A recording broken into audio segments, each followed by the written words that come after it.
Coucou tout le monde, alors aujourd'hui on se retrouve dans une nouvelle vidéo qui sera consacrée bien évidemment sur le coronavirus en étant dialysé, greffé, tout ce qu'il faut savoir. C'est parti!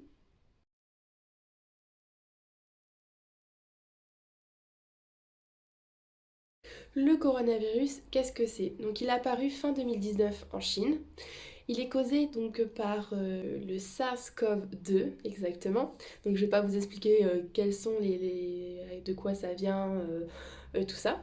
Et il appartient du coup à la famille des coronavirus. Du coup, sa forme est une couronne, d'où le nom coronavirus. Et il peut donner un simple rhume jusqu'à des difficultés respiratoires aiguës, donc surtout chez les personnes fragiles et chez les personnes âgées. Donc voilà, donc il y a déjà eu des cas dans le passé de coronavirus qui ont été quand même moins importantes que ici. Et donc je vais pas rentrer dans les détails de ça parce que j'ai pas envie de dire de bêtises sur les anciens cas qu'il y a eu. Son origine est animale. Donc on a dit aussi la chauve-souris, qui a déjà eu le cas. Et là, il suspecte le pangolin, donc c'est un animal à écailles qui est en voie d'extinction. Et du coup, c'est à confirmer, c'est pas sûr que ça soit ça, mais ça se pourrait.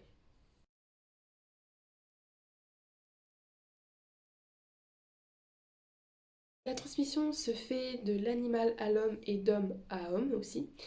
Donc en fait, c'est par la projection de gouttelettes, donc en éternuant, en toussant. Il y a aussi donc sur la surface.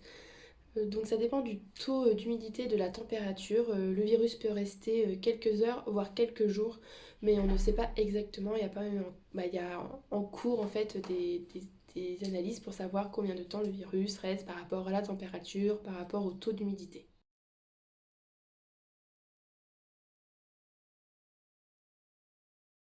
Les symptômes ressemblent beaucoup à une grippe. Donc c'est à peu près comme la grippe. Donc les symptômes les plus courants vont être toux sèche et fièvre. Donc après, il y a aussi des personnes qui ont des maux de tête, des courbatures, voilà. Et donc aussi les cas les plus graves, donc il y a avoir une insuffisance respiratoire aiguë. Il peut aussi y avoir une insuffisance rénale aiguë et des maladies multiviscérales qui peuvent entraîner la mort. Et il y a aussi donc des personnes qui n'ont pas de symptômes, mais qui sont porteurs de la maladie, du virus, pardon, et du coup qui peuvent vous le donner, mais sans savoir qu'ils ont eux-mêmes le virus.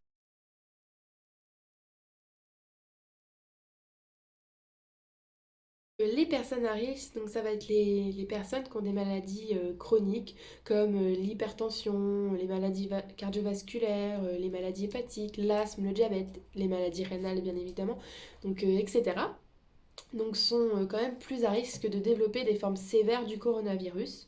Donc de même pour les personnes âgées et les personnes immunodéprimées.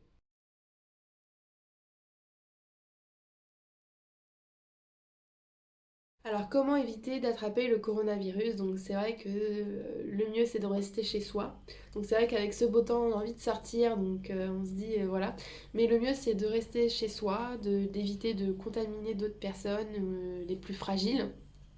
Donc bien sûr il faut se laver les mains assez souvent. Prendre sa fièvre 2 fois par jour. Donc surtout pour les personnes qui sont déjà fragiles, les personnes âgées, les personnes immunodéprimées. Moi, je prends la fièvre 2 fois par jour, voilà, pour contrôler si au cas où. Donc moi, je ne sors presque plus. Donc depuis hier, je ne sors presque plus du tout. Donc j'essaye de limiter, ou alors je fais des balades au grand air, mais pas dans les magasins. Je vais pas voir plein d'amis. Voilà, je reste vraiment chez moi. Donc c'est pas évident, c'est assez compliqué, quoi. Donc j'avais une formation, donc ils ont arrêté la formation pour le moment pour voir ce que ça va donner dans le temps. Donc bien sûr, éviter d'éternuer quand on est dans un lieu public, éviter d'éternuer bah, comme ça sans mettre son coude devant son nez, hein. Ça paraît évident mais pas pour tout le monde. Bien sûr, si vous avez le moindre doute, que vous ne vous sentez pas bien ou quoi, vous appelez votre médecin et vous lui dites ce que vous avez, il va vous conseiller. Et si vraiment vous avez du mal à respirer et que ça va vraiment pas, vous faites des malaises, tout ça, vous appelez le 15 et ils feront ce qu'il faut parce que du coup, ça peut être plus grave, ça peut être une forme sévère. Voilà, donc c'est mieux de prévenir que de guérir trop tard. Du coup, cette vidéo est terminée, donc j'espère qu'elle vous aura plu et si vous avez des questions, n'hésitez pas. Sur ce, prenez bien soin de vous. Bye bye!